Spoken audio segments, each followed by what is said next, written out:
Excuse me. What in the world are you thinking? Mean Gene, the first thing you need to do is to tell these people to shut up if you want to hear what I gotta say. What up, y'all? It's KMB, the sexy ninja, and the place to be for a Paper Saber universe, and this is the New World Podcast, brother, and we're in Boston for SmackDown, September 8th, 2023. Cole, Patrick, and Graves on commentary, and we started off with a hot tag team match. Charlotte Flair and Shotzi go against Damage Control. This was a fun match. I had fun. This show, though, I'll get to the end. I'll get my bitching at the end.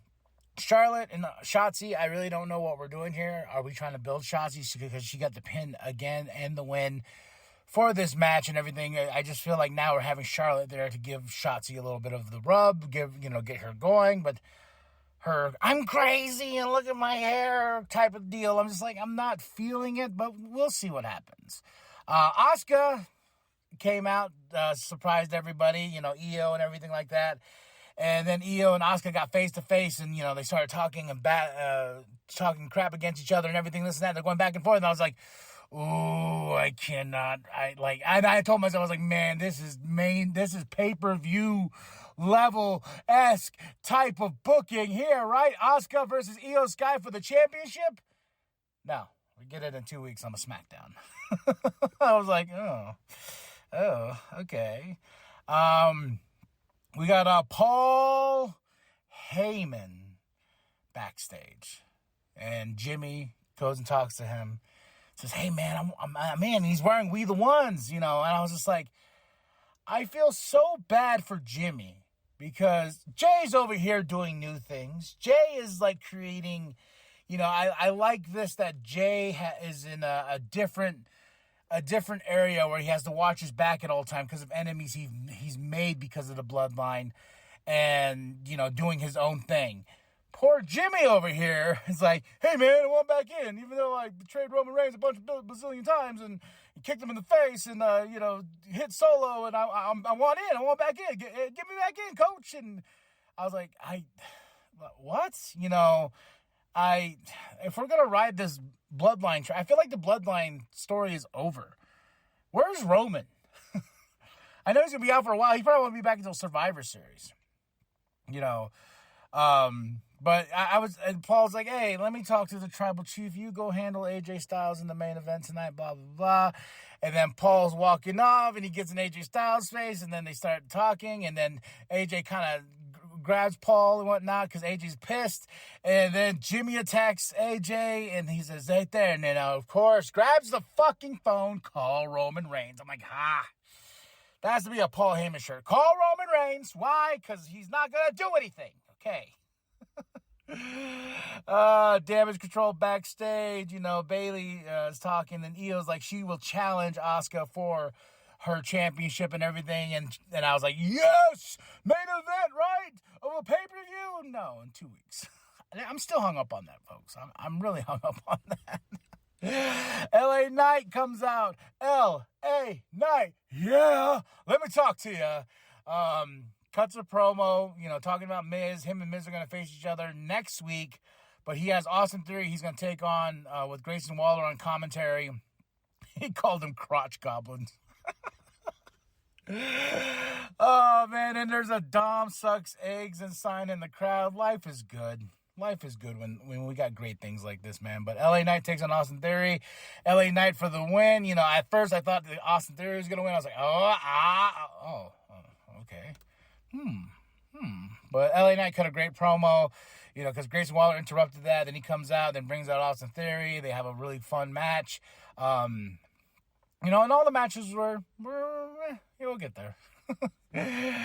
John Cena will be back next week on the Grayson Waller effect, next week. So John Cena's back out there. Had the big superstar spectacle in India this past week and everything like that, and Becky couldn't get there as well because of issues with her passport from what I was reading. So Natalya was over there. She did double duty with Rhea.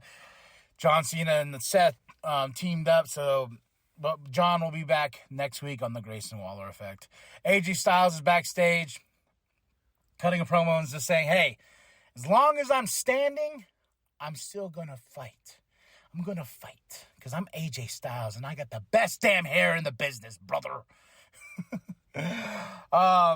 Then Paul's backstage with Adam, and he's like, hey, they're talking. Then LA Knight comes out. He's like, hey, I want you to make me and The Miz official. And Adam's like, that's a good idea. I will do that. And then I really like this interaction between Paul and LA Knight. And Paul's like, hey, next time there's somebody in there that says, I'm in here, knock before you come in. And you hear me? And LA Knight just looks at him. He goes, yeah. And I'm like, okay. What we got going here? LA Knight. Okay. I don't know why. That just gave me some goosebumps when he said that to Paul. And Paul kind of was like, all right. Judgment Day versus the Brawling Brutes. Judgment Day cuts a promo before the match. And so does the Brawling Brutes against JD. But they're spitting facts, though. They're like, hey, we are doing something the Bloodline could not do or Roman Reigns could do. We defeated Sami Zayn and Kevin Owens for these titles, so we're here. They can jump ship to both now because they have the tag team titles. They need to just combine the two and make it into one, since they've already done that for the main championships and I gave new overlooks. I think the tag team championships need to be maybe Judgment Day up. Make purple straps. That'd be awesome. So, but... Brawling Bruce comes out. Pretty Deadly's watching on. I was like, Pretty Deadly! I was like, ooh. I was like, where you guys been? I miss you. But hard-hitting action in this match. This was my match of the night. The Judgment Day versus the Brawling Brutes. Of course, Judgment Day for the win. You want to know why? Because Dirty Dom's there, baby. Dirty Dom. And afterwards, after this great match, after a great promo with them saying how they're rising in the WWE and they're taking over, and which they have because they have all the gold, and with Rhea Ripley too and everything like that. Then, oh my gosh, WrestleGasm at its finest. Bobby Lashley and the Street Profits come out, and I'm like, they got him face to face, and then Bobby grabs the mic and say, Judgment Day ain't taking over WWE. We're taking over WWE. Then my brain went... And I was like, if you just add Rhea into this, and if you get Bianca to be part of this team, and then all 8 standing together in that ring face to face, I was just like, man, yahoo, brother, that's good. Oh, I'm about to have a heart attack.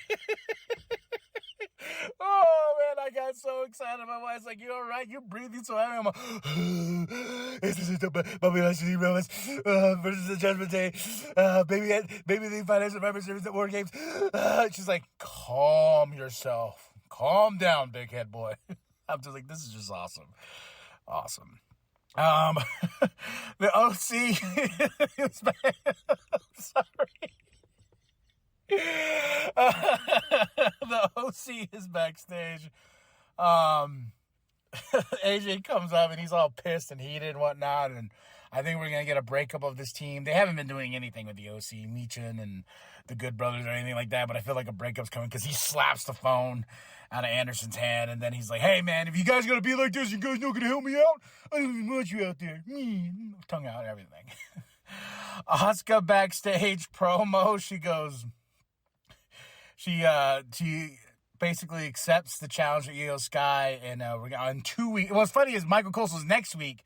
Before this, Michael was like, and next week we're going to Asuka, and then I was like, it says 2 weeks on the screen, Michael. 2 weeks. I wonder if Triple H is like, God damn it, 2 weeks, Michael. It's in 2 weeks, not next week. Because even Asuka was like, in 2 weeks, she even puts the 2 up just to clarify.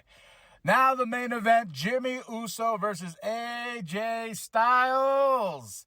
And for the win, Jimmy no-so.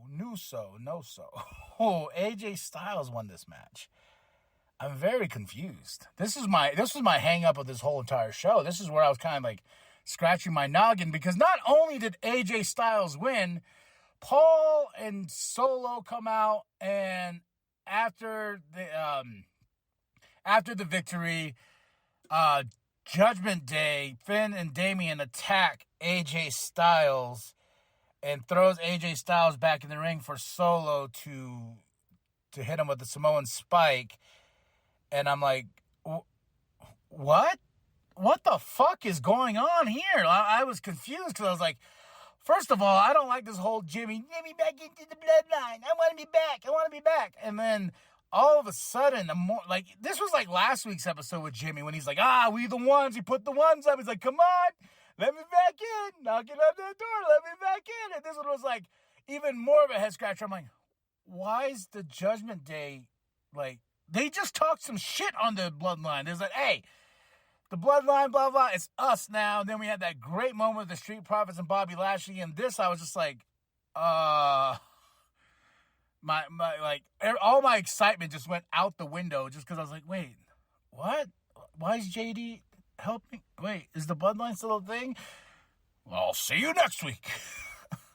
So, confusing ending, really, like, hurt the show for me as I was watching just because and AJ Styles beating Jimmy.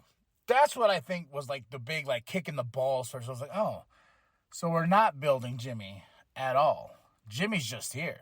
Jimmy is just here. That's what I got after AJ Styles pinned him.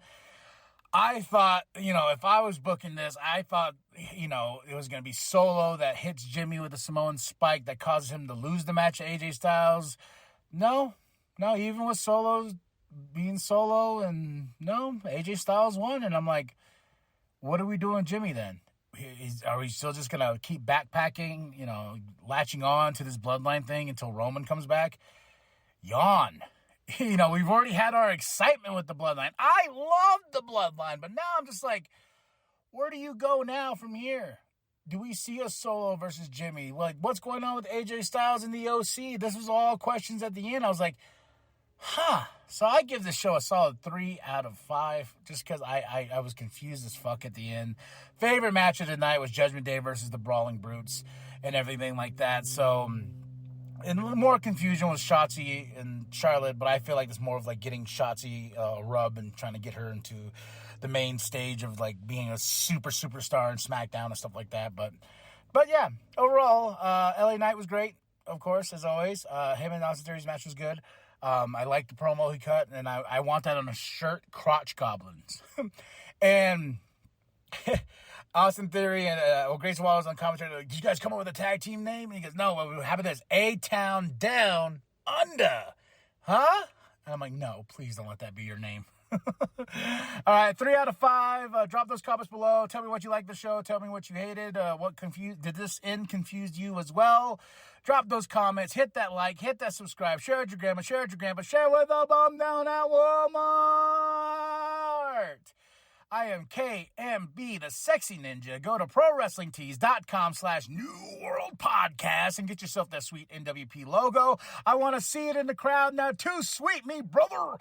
And remember, the New World Podcast is for life, brother. Not forget, still celebrating his 1-year anniversary since joining the Judgment Day, and the NXT North American Champion, Dirty Dominic.